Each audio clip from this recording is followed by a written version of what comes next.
DeVos, the moronic education secretary, who really knows nothing. And if you really want to see her get grilled and figure out how stupid she is, you can watch the Al Franken questioning.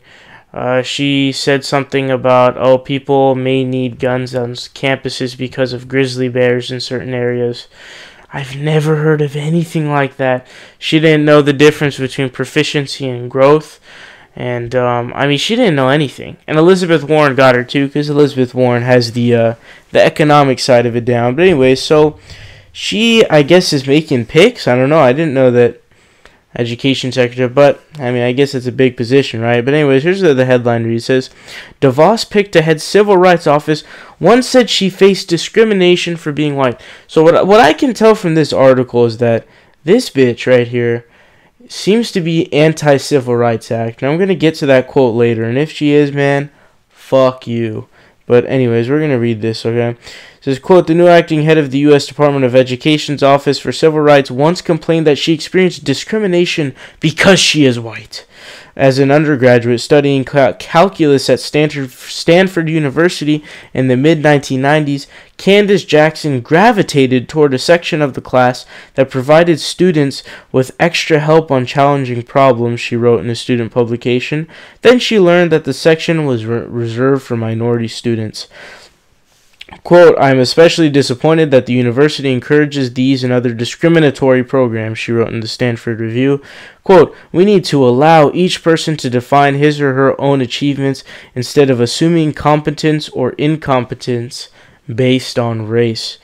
Although her limited background in civil rights law makes it difficult to infer her positions on specific issues, Jackson's writings during and after college suggest she's likely to steer one of the education department's most important and controversial branches in a different direction than her predecessors.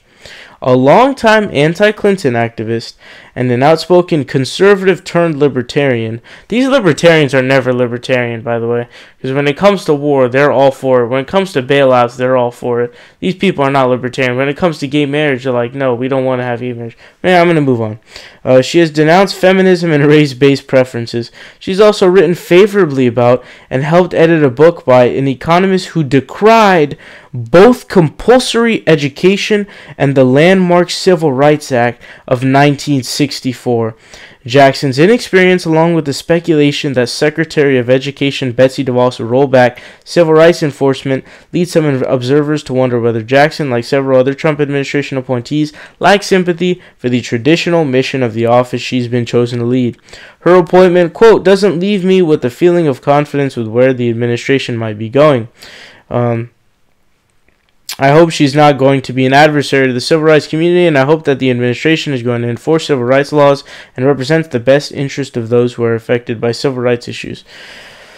Oh boy. Okay, so that's a lot to break down there. I don't really understand like the whole idea of being discriminated against because that area is set for minority communities. I don't get it because like, people will say that this stuff is racist, right? But what it's trying to do is allocate for disparity, like massive disparity. I mean, think about all of the shit that African Americans went through, Hispanics went through, poor people went through. But moreover, African Americans, all right?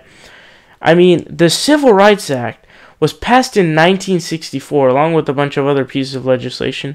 We just had a couple days ago a Texas voter ID law that was shot down because it was racist. It required this photo ID that was very scarce, and it's purposely blocked a few different types of photo IDs because they wanted to make sure that they didn't vote so that they could maintain the Republican majority, which was massively white.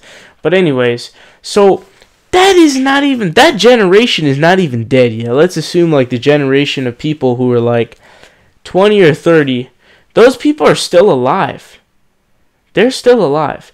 So, and then you have the kids who have been indoctrinated, like Dylan Roof is an example. So, this whole thing, like, is so stupid because what you're trying to do is accommodate for, like, think about it.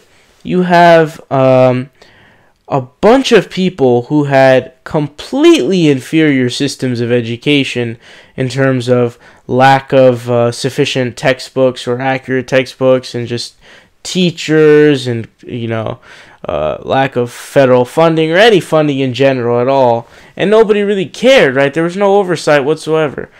And you have this for so fucking long, and there's so much discrimination and institutional racism and bias. And you have the Civil Rights Act passed in 1964. You have to have accommodations to try and close up that gap so that you can get to the point where it's no longer needed. Once it's no longer needed, that's fine, but it's clearly still needed, as a generation has not even passed yet. So this idea that, affirmative action is racist or all this shit, like, dude, you have to... Do you realize how stupid you sound?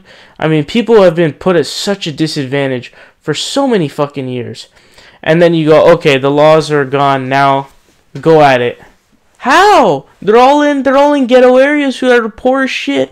There's no federal money going to it. Fucking Flint, Michigan doesn't even have clean fucking water. This is an absolute and utter joke. It's this idea that you were discriminated against for being white. You were put in the... I mean, oh my god, do you know how mind-boggling this is? She was complaining about being discriminated at Stanford University because they wouldn't let her go to the dumber place. People would have loved that. I mean, when African Americans complained about institutional racism and things like that, it's because they couldn't fucking get into the schools, and they would be put on different tracks. Remember Antonin Scalia, that douchebag who recently passed away, unfortunately, I guess, said that he wanted blacks to be on a slower school track. What the fuck? So this whole idea that you were discriminated against for being white, come on. I mean, this, I don't even understand anymore. This shit is so stupid. And she helped someone who decried the Civil Rights Act. So you know what? Whatever your name is, I forget it already.